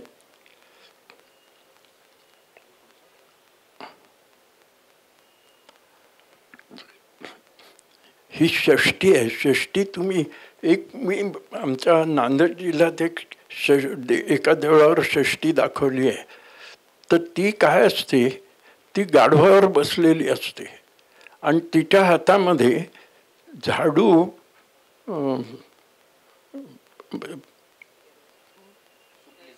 सूप अशा गोष्टी असतात. गिधाड असतं किंवा कावळा असतो आणि गाढव. तर ती षष्ठी म्हणून तिला ओळखलं जातं. तसंच स्वरूप पहिलं हे आहे. आणि ही षष्ठी ती नाही आहे. ही जी आहे ही सप्तमातृकापैकी आहे. तिच्या भोवती जे 6 देवी दाखवलेल्या आहेत पहा, आणि ती एक आहे.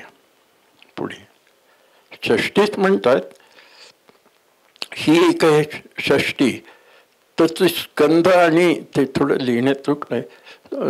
स्कंद आणि विशाख असे 2 तिच्या आजूबाजूला लोक उभे आहेत. इथे एक आणखी गोष्ट तुम्हाला सांगतो. कार्तिकेयाला किती तोंड आहेत? 6 आहेत की नाही? तर तो 6 देवतांचा मिळून झालेला आहे. त्यामुळं कुशाण काळामध्ये म्हणजे इसवी सनाच्या 2ऱ्या-3ऱ्या शतकामध्ये विशाख वेगळा, स्कंद वेगळा, कुमार वेगळा, कार्तिकेय वेगळा असं होतं. मग त्या सगळ्यांना क्लब केला असं म्हणू आपण. ते एकत्र आले सगळे. ते इथे मात्र विशाख आणि स्कंद असे 2 वेगळे दाखवलेले दिसतील तुम्हाला. ह्या सप्तमातृका आहेत. ब्रह्मांडी, माहेश्वरी वगैरे तुम्हाला सगळी माहिती आहेच. यांचं प्रयोजन मी सांगतो. नावं काय आहे त्यांची? ब्रह्म्याची बायको सावित्री की नाही, कार्तिकेयाची कौमारी, विष्णूची माहेश्वरी, आपल्या शिवाची लक्ष्मी, विष्णूची, हे आपल्याला माहिती आहे की नाही. मग ह्यांना आम्ही नावं का दिली नाहीत? आम्ही ब्रह्मांडी, माहेश्वरी असं का म्हणतो आम्ही? लक्ष्मी नाही म्हणत, आम्ही वैष्णवी म्हणतो. असं का? तर त्या देवतांच्या शक्ती असतात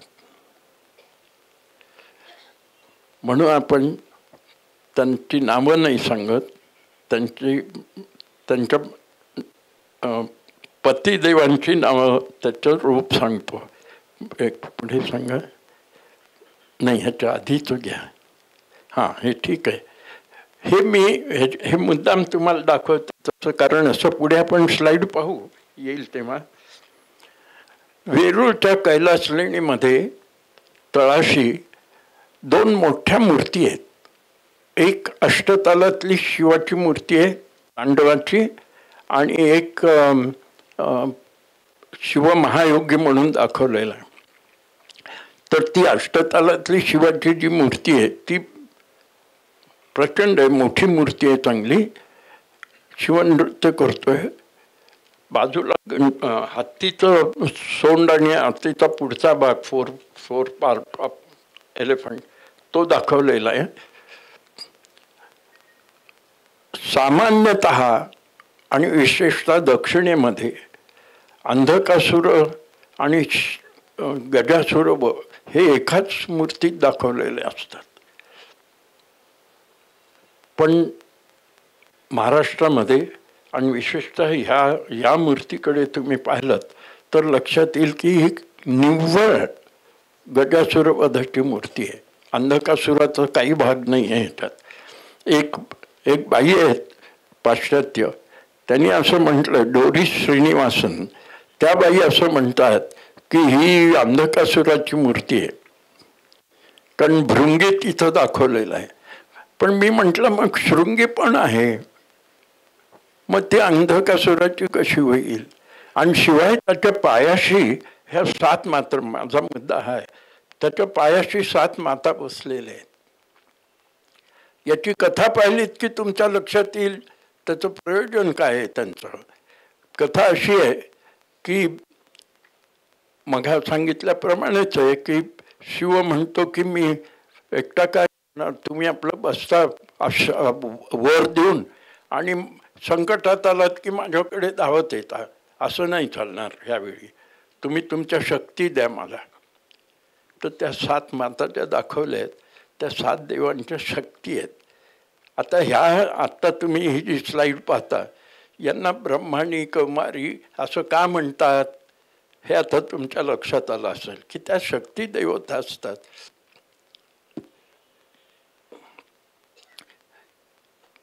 आणि मग शिव गजासुराचा वध करतो, ते तुम्ही मिळतो. इथे एक गंमत सांगतो तुम्हाला, ती कलेच्या दृष्टीने बरं का. बाजूला ह्या राहू दे, तो शिल्पपट आल्यावर सांगेल, ठीक आहे. ही चामुंडा म्हणजे काय माहीत आहे, मुंड नावाचा जो राक्षस असतो, दुसरा कोण, चंड आणि मुंड राक्षसाचा वध करणारी ती महिषासुरमर्दिनी आपण म्हणतो. तिथंच एक रूप हे चामुंडाच्या दृष्टीने दिसतं. चामुंडा म्हणजे चंड मुंडाची वध करणारी ती बाई असते. पण ती याच्यावर आहे, घोबडावर आहे. विष्णूचं एक वाहन घुबड आहे, लक्ष्मीचं एक वाहन घुबड आहे. विष्णूचं नाही आहे, लक्ष्मीचं आहे. पुढे हे नारसिंह आणि गणपती वैनायकी एकत्र दाखवलेली आहे. पण वैनायकी म्हणजे तिचं नाव ती शिवाची गणपतीची शक्ती म्हणून येते, आणि नारसिंह आहे. गणपतीच्या पायाखाली उंदीर आहे, हिच्या पायाखाली सिंह आहे. पुढे ही लक्ष्मीनारायणाची मूर्ती आहे. आणि इकडे नारायणाच्या पायाखाली गरुड आहे, दिसला का तुम्हाला? आणि लक्ष्मीच्या पायाखाली घुबड आहे. पहा पुढे ही महालक्ष्मी आहे. कोल्हापूरची महालक्ष्मी किंवा कोणतं गाव ते जवळचं नगर जिल्ह्यातलं, त्या 2 ठिकाणी महालक्ष्मीची मूर्ती येते. तर महालक्ष्मी नाही, तहाकरीमध्ये ते देवीचंच देऊळ आहे आणि हे महालक्ष्मी देवीचंच आहे. पण इथे काय आहे, नवगौरीपैकी महालक्ष्मी हे एक नाव असतं, पार्वतीचंच. पण नामसादृश्यामुळं काय झालं की आम्ही ही महालक्ष्मी म्हणजे तिरुपती बालाजीची शक्ती असं आम्ही म्हणायला लागलो. आणि साधारणतः 25 वर्षाच्या आसपास आता तिकडनं आहे रे तो वगैरे वगैरे, ते नामसादृश्यामुळं गोंधळ झालेला असतो. पण एको देवा केशव वा शिव असं म्हणून आपण मोकळे व्हायला काहीच हरकत नाही, कारण भक्ती तिथं असणं हे महत्त्वाचं आहे. तर ती महालक्ष्मीच्या डोक्यावर शिवलिंग असतं आणि हे असतं, नागफणी असते, हातामध्ये तिच्या ढाल असते, मातुलुंग नावाचं हे असतं, परळ असते, कमंडलू असतं. तर ती महिषासुरमर्दिनी किंवा अंबाबाई किंवा दुर्गा अशी तिची नावं आपल्याला सांगता येतील. आणि महालक्ष्मी पुढे हे फोटो अर्थात बरोबर नाही आहे, पण मी तुम्हाला अन्म्याच्या देवळावरच्या ज्या शक्ती सांगितल्या, कीर्ती, कांती, तुष्टी, पुष्टी, त्या सगळ्या ह्या अशा मूर्ती आहेत. पुढे काय हे सिंक्रेटिस्टिक इमेज असा एक प्रकार मूर्तिशास्त्रात येतो. जसं हरिहराची मूर्ती आहे, तर हरी आणि हर हे एकातच तुम्हाला दिसतील. त्याचं कारण काय असेल हो? तर वैष्णव मंडळी फार कडक सोळं वगैरे पाळणारी अशी एक समजूत आपली आहेत.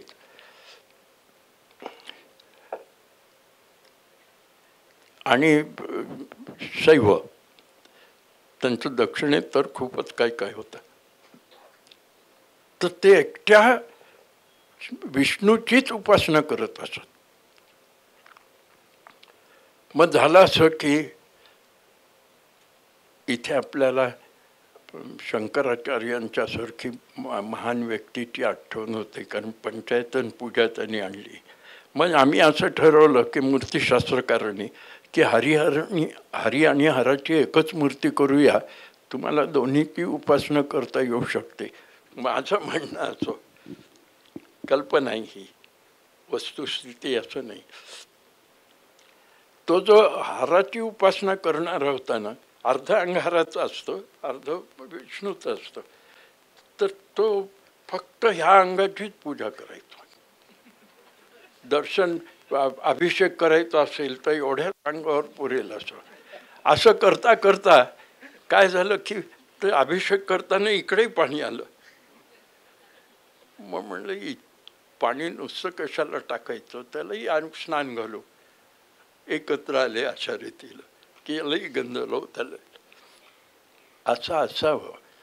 मूर्ती ज्या घडवल्या गेल्या त्या मानवी मनाच्या कंगोऱ्या लक्षात घेऊन गेलेल्या असतात असं मला वाटतं नेहमी.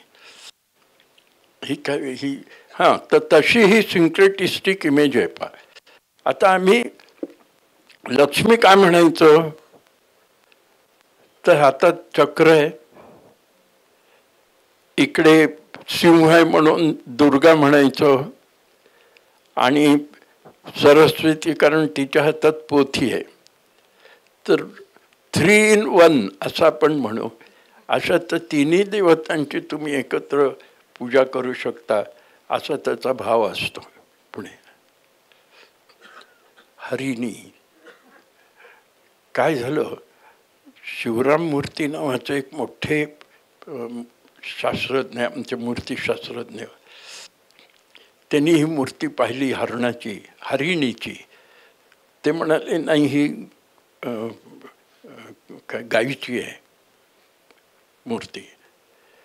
पण मग JN बॅनर्जी वगैरे सारख्यांनी डेव्हलपमेंट ऑफ हिंदू आयकॉनोग्राफी तुम्ही वाचलं असेल, ते म्हणाले नाही ही हरिणीचीच आहे. आणि आता हा नवरात्राचा उत्सव सुरू होणार. तुम्हाला माहीत आहे की काय हरिणी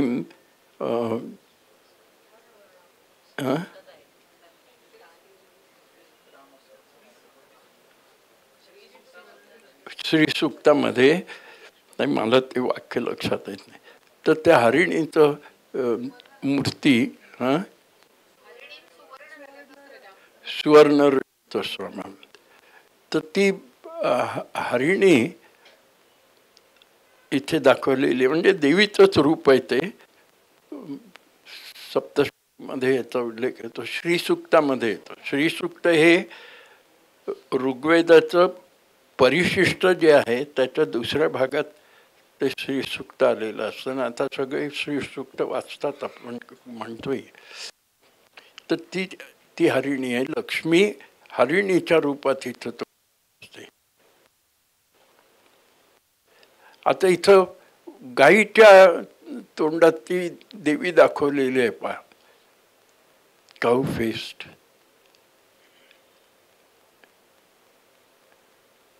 तीही देवी गाईच्या रूपात आलेली असते.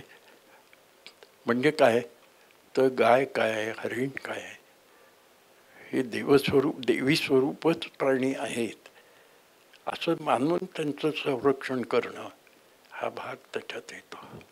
पुढे ही लक्ष्मी सिंबॉलिकली दाखवलेली आहे. हिलाच आपण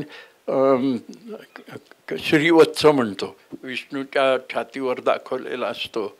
ती थोडक्यात अशी लक्ष्मी दाखवलेली असते मुळात. पुढे ही गजलक्ष्मी आहे. तुम्हाला दिसते का? एकीकडच्या हातामध्ये शंख आहे, पाय उभ्या असलेल्या माणसाच्या हातात तो शंख आहे, आणि 4 हात आहेत त्याला. म्हणजे तो कोण झाला? विष्णू. इकडे बलराम आहे आणि इकडे हा श्रीकृष्ण आहे. हे त्या काय झालं, हे वेरूळच्या 14 क्रमांकामधली मूर्ती आहे बरं का. तिला सगळे लोक आतापर्यंत गजलक्ष्मीच म्हणत आले. ते गजलक्ष्मी म्हणण्याचं कारण असं की हत्ती तिला अभिषेक घालतायत, आणि गजलक्ष्मीच्या अशा मूर्ती मानवी मनामध्ये ठसलेल्या आहेत. त्यामुळं अशी मूर्ती दिसली की तिला गजलक्ष्मी म्हणायचं. पण इथे काय झालंय, कृष्ण आणि बलराम हे भाऊ तिथे उभे आहेत, ते तुम्हाला दिसेल. तेही पूजेमध्ये सहकार्य करतात. हे का असं असेल? मग ही महालक्ष्मी आहे का? नाही, ही एकानंश आहे. म्हणजे पुरीची जी सुभद्रा आहे ना, बलराम कृष्ण सुभद्रा, ती सुभद्रा एकानंश म्हणजे सुभद्राच. पण ही कोण तर यादवांची कुलस्वामिनी आहे ती. त्यामुळं तिला अभिषेक करतायत ते कृष्ण आणि बलराम.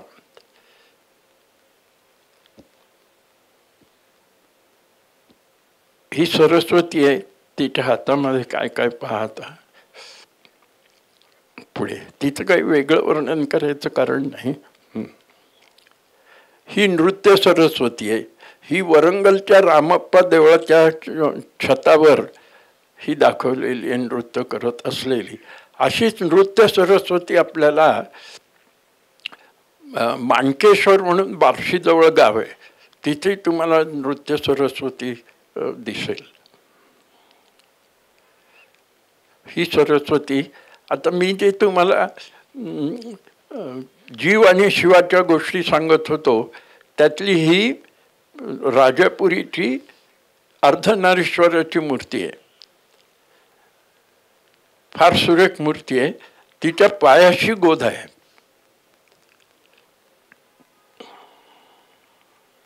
पुढे ही मी ती निलंग्याची मूर्ती तुम्हाला सांगितली. ही एकमेव मूर्ती अशी आहे की जिची गाभाऱ्यात प्रतिष्ठापना होऊन पूजा केली जाते. ही ते तिच्या पायाखाली गोधा आहे.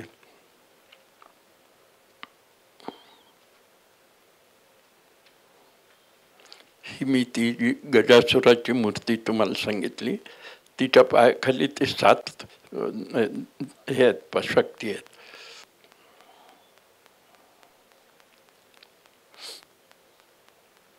ती हे दाखवा गजासुराची. ही जी मूर्ती आहे मी वेगळ्या अर्थाने ती ही आहे. काय झालं,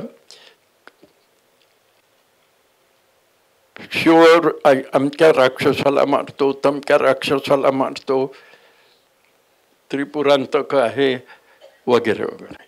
तो घरी येऊन सांगणारच ना की असं मी करून आलो वगैरे. तर ते काही एकदा पार्वती म्हणते मला खरं नाही वाटत. ती बसली आहे पा तिथे.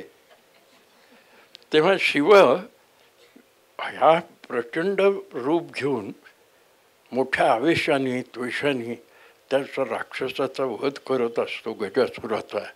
तेव्हा पाहायला म्हणून बसलेली पार्वती ती अशीच हळू सरकते पहा दाराकडे. तेव्हा शिव त्याच्या हनुवटीला धरून म्हणतो, हे पहा माझा पराक्रम, माझा पहा, आता खात्री करून घ्या. हे मला कसं आठवलं ते सांगतो.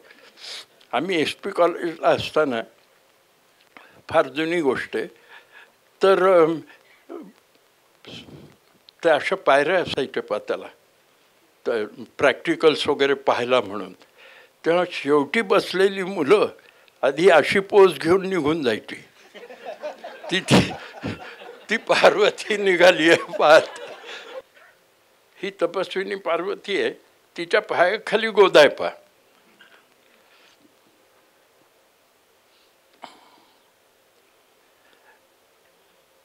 ही कामदा त्याच्या आपण आता पाहतो ना, ज्येष्ठा, तोतला, श्रेया, ह्या ज्या रूप आहेत गौरीची, त्याच्यापैकी ही एक आहे कामदा गौरी. ही ललिता गौरी तर फार महात्म्य ह्या दिवसामध्ये. आणि हे पण ह्याच्यावर ग्रंथ पण आहे ना. हां, पुढे ही महिषासुरमर्दिनी आहे, ठीक आहे. ही दुर्गा आहे. आता खाली तिच्या पायाखाली सिंह आहेत पहा, 2 सिंह आहेत. पुढे ही क्षेमंकरी एक मी सांगायचं स्लाईडवर लक्षात आलं. काय गोष्ट सांगतो म्हणजे ती मनात राहील. इकडे जबलपूरकडे देवी तप करत असते. नाही, महिषासुरमर्दिनी तप करत असते. कारण तिचं म्हणणं की मला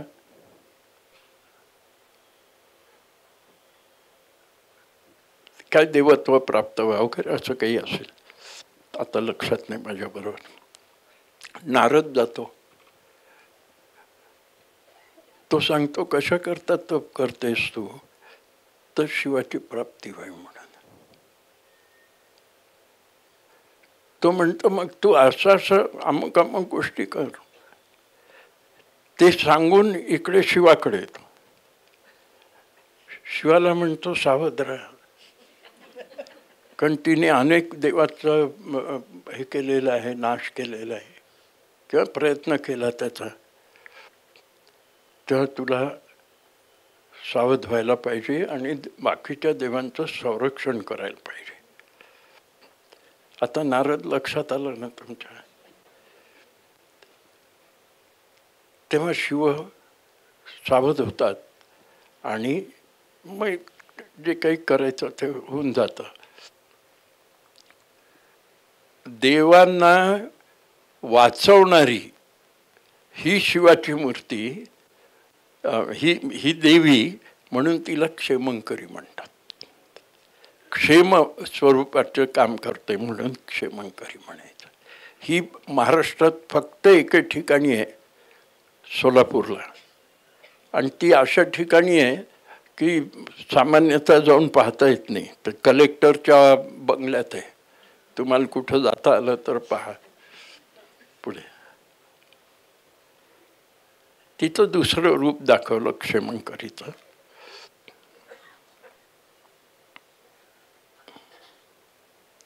हे आई आणि माता अशा स्वरूपाची ती पार्वती आणि हे असतं, मुलगा असतो स्कंद.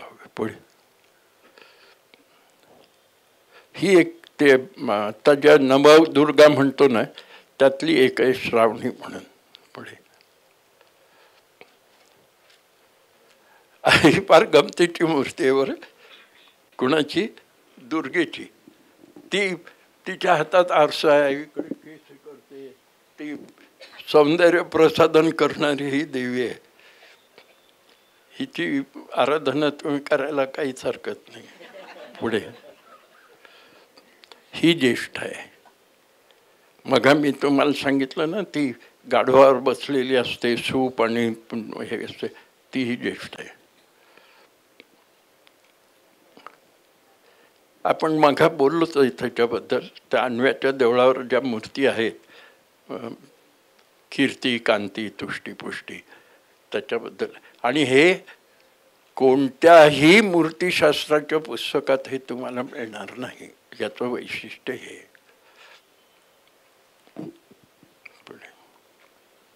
संपलं. तर ह्याची एक तालिका आहे या मूर्तींच्या संबंधातली. ती पुस्तकात तुम्हाला मिळेल किंवा मंजिरी मॅडम सांगतील. पुढे झालं. नमस्कार. पुराश्म युगापासून ते अगदी 21व्या शतकापर्यंतचा हा स्त्री देवतांचा प्रवास जो आपल्याला सरांनी घडवला आहे, म्हणजे अगदी सुरुवातीला शब्दरूपात मांडलेल्या स्त्री देवता, त्यांचा मूर्तीत घडणारा प्रवास आणि त्या स्वरूपाची वाढलेली व्याप्ती आणि सामर्थ्य, ते लक्षात आल्यावरती वाढलेले हात, त्यात कलाकाराचं पणाला लागलेलं कसब, त्या शिल्पातून प्रकट होणारं मानवी मन, त्यातून त्या भक्ताचं देवीशी जुळलेलं नातं, ते जीवाशिवाचं तत्त्वज्ञान, हे सगळं अद्भुत प्रेरणादायी आहे. आणि त्यामुळे हे ऐकून भारावलेल्या श्रोतेवर्गाच्या मनात याविषयी नक्कीच अधिक काही जाणून घेण्याची इच्छा निर्माण झाली असणार. त्यामुळे हे दालन आता प्रश्न उत्तरासाठी खुलं आहे. ज्यांच्या मनात काही प्रश्न असतील आहेत त्यांनी कृपया हात वरती करावा. आमचे कार्यकर्ते आपल्यापर्यंत पोचतील आहेत. वेळेची मर्यादा लक्षात घेता आपण 2च प्रश्न घेऊ.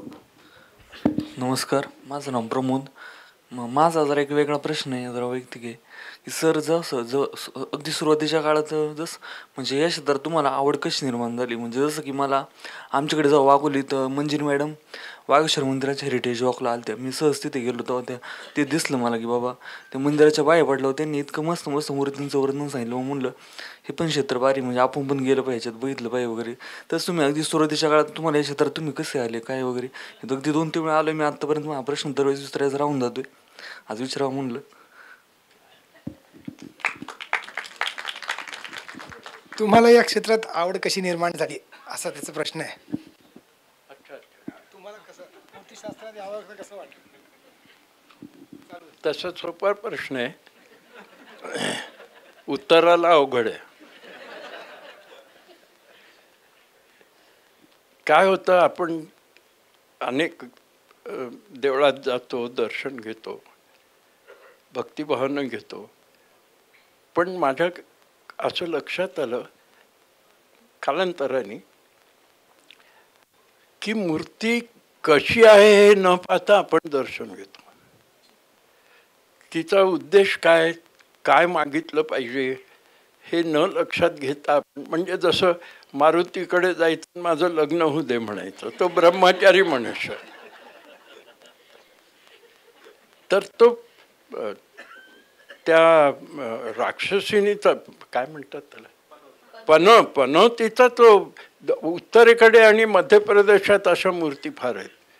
पनवती हे असं म्हणजे 7.5वर तो मात करतो, तर मला 7.5 नको असं म्हणण्याकरता मारुतीच्या दर्शनाला लोक आपण शनिवारी जातो, तिकडचे लोक मंगळवारी जातात.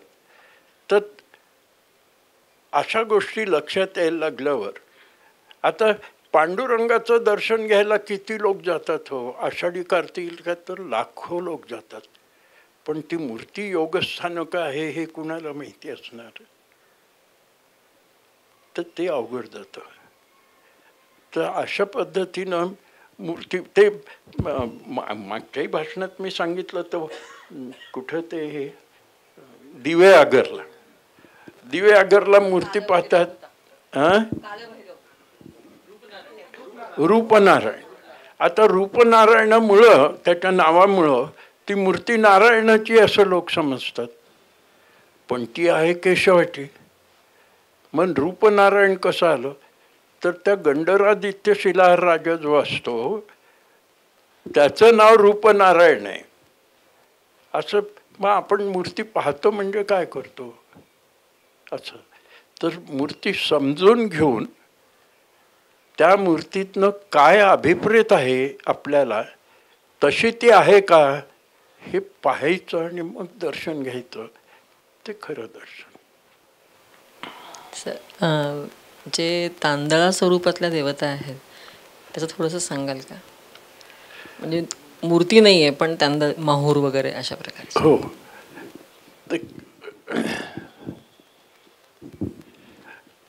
काय होतं की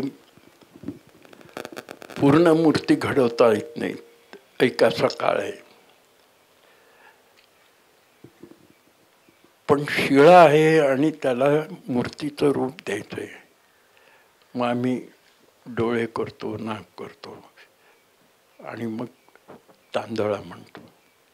पण सगळे आता हे माहूरला आपण म्हणतात तर ते ठीकच आहे, मग तांदळाच आहे. तशी याला पण आहे, आंबेजोगाईला पण तांदळ अनेक ठिकाणी आहे. म्हणजे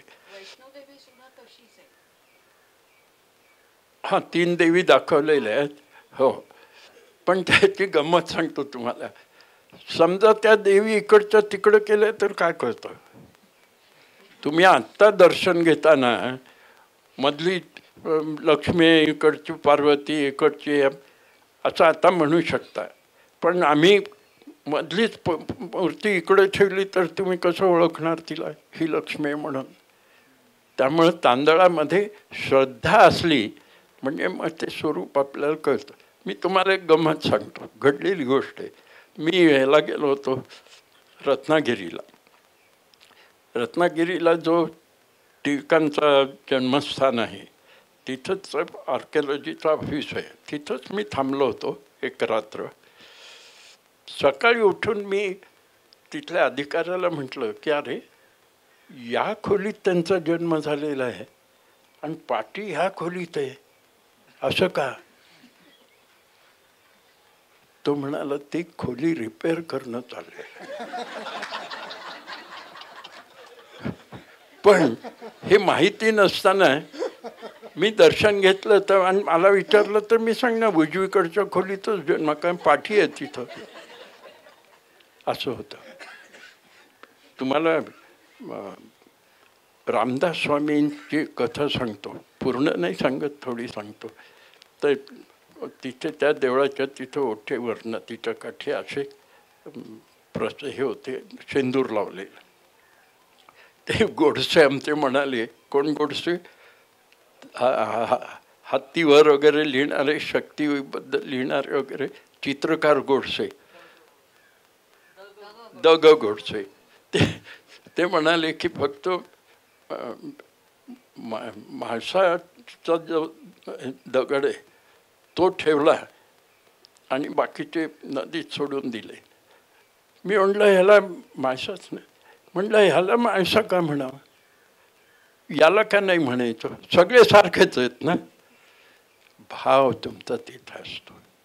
मी अमरावतीला गेलो, ते बोलावलं होतं त्या लोकांनी म्हणत, तर त्या मूर्ती पाहिल्या. तांदळे आहेत 2, इकडे एक आहे, इकडे एक आहे, 2 लहान घर आहेत, 500-700 लोक रोज दर्शनाला जातात. आता तर नवरात्रामध्ये मला वाटतं रोज 1000-1200 लोक सहज जात असतील, स्त्रिया विशेषतः. आणि एरवी इतकं बारकाईनं पाहणाऱ्या स्त्रिया मूर्तीकडे का नीट पाहत नाहीत, मला याचं फार आश्चर्य वाटतं नेहमी. तर ते मी पाहताना मी म्हटलं की हा तांदळा नाही आहे, म्हटलं इथे मूर्ती असणार, तुम्ही शोध घ्या. काही दिवसांनी मला त्यांनी कळवलं की सर तिथं मूर्तीच आहे. आणि आमच्याकडे रिपोर्ट पोथी आहे म्हणले 13व्या शतकाची, की मूर्ती त्या विहिरीत मिळाली, ती प्रतिष्ठापित केली वगैरे म्हणून. म्हणजे तोपर्यंत तुम्ही तांदळाचीच पूजा करत होता की नाही, असंही होऊ शकतं. पण मुख्य सांगायचं असं की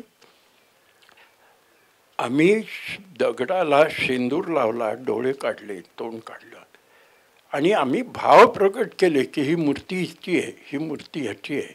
आता 3 ठिकाणी आहे ना, माहूरला आहे, आंबेजोगाईला आहे, आणखी कुठे ते 3 स्थानं आहेत.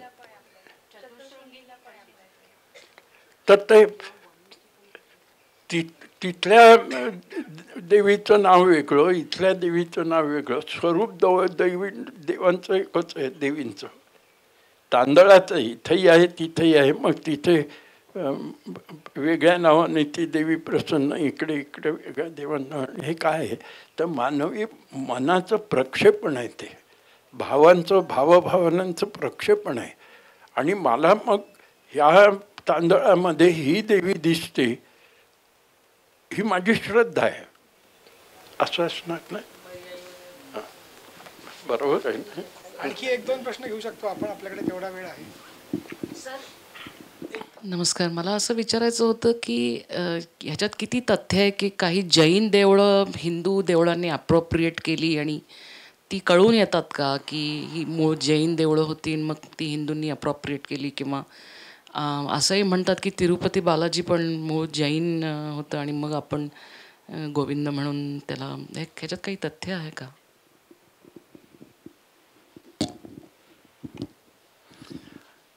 आता सगळीकडे ते काय नाव विसरलो मी, क्लेम केला जातोय. पहा, पार्लमेंटचा हाऊस आहे, अमकं ते याचं तसंच आहे. आमच्या देगलूरचे 450 एकर जमीन त्यांची म्हणे. तर लक्षात आलं ना तुमच्या? वक्फ बोर्ड,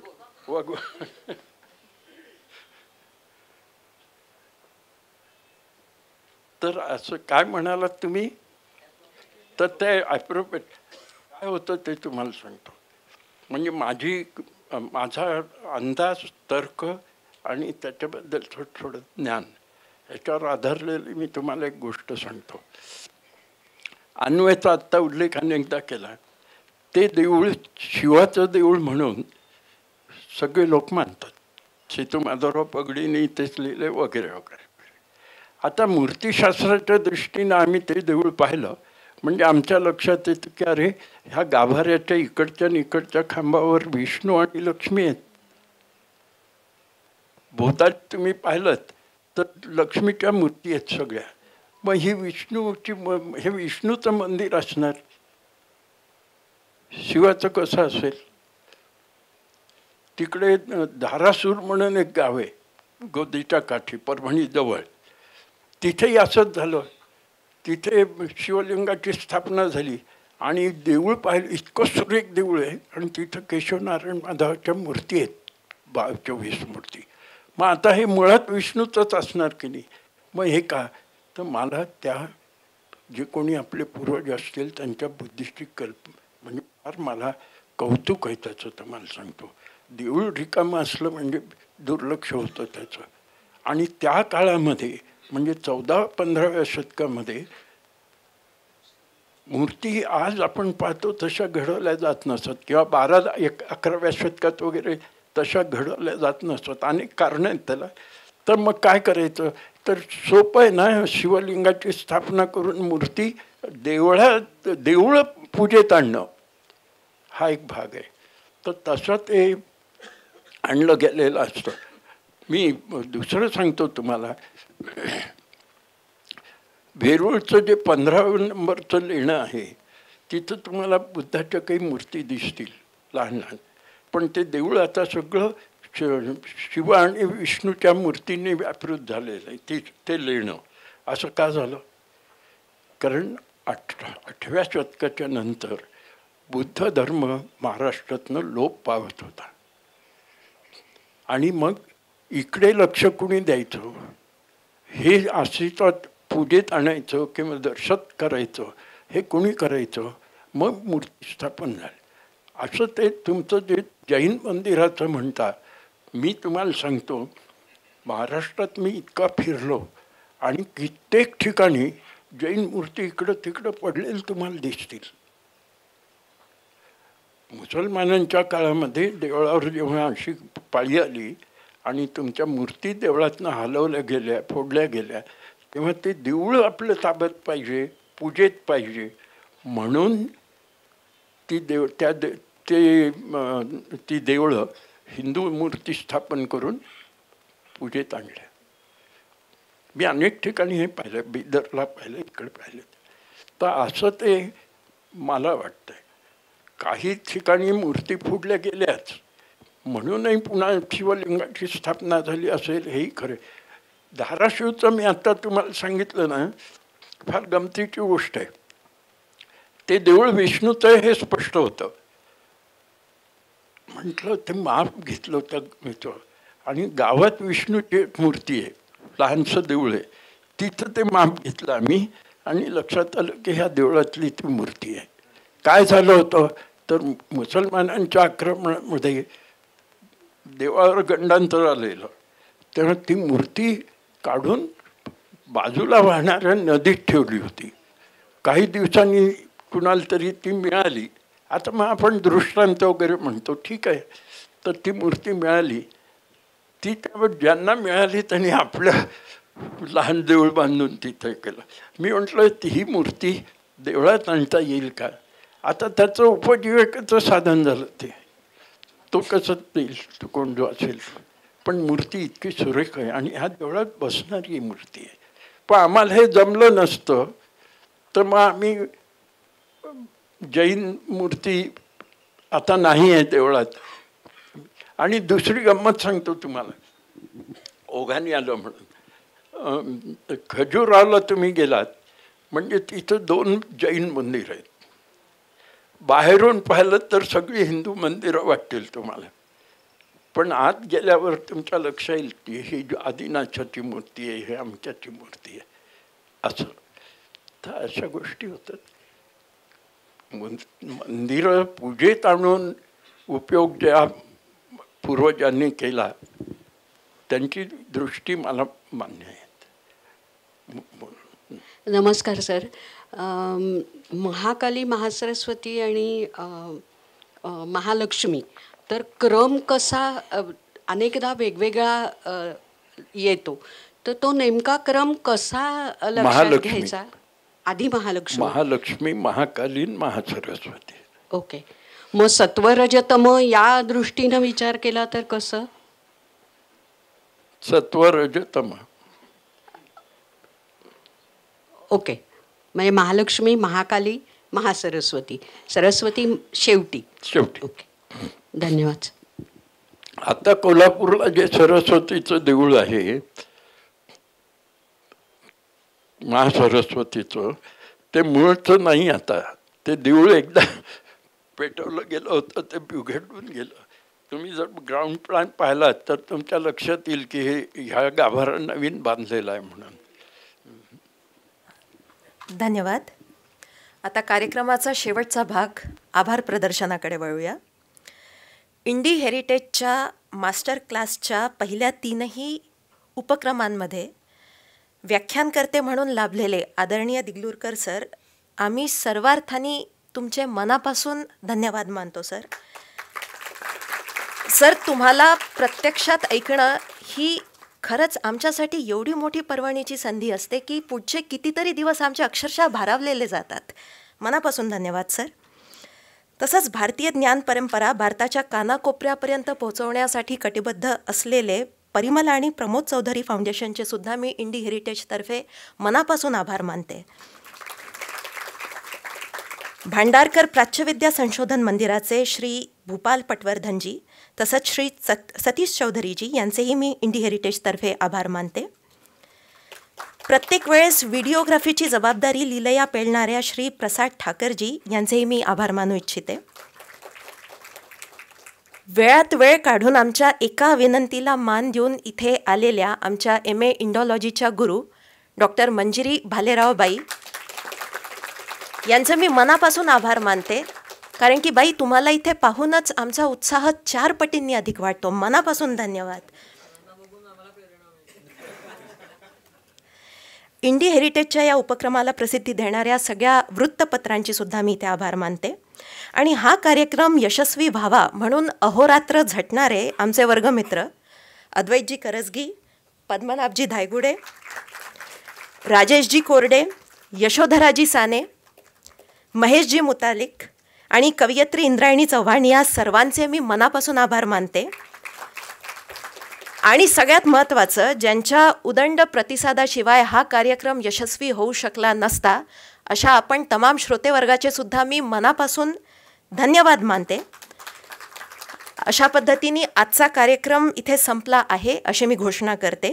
मंचाच्या मागच्या भागात चहा पाण्याची व्यवस्था केलेली आहे, त्यामुळे सर्व श्रोत्यांनी चहाचा नक्की आस्वाद घ्यावा. धन्यवाद. जय हिंद.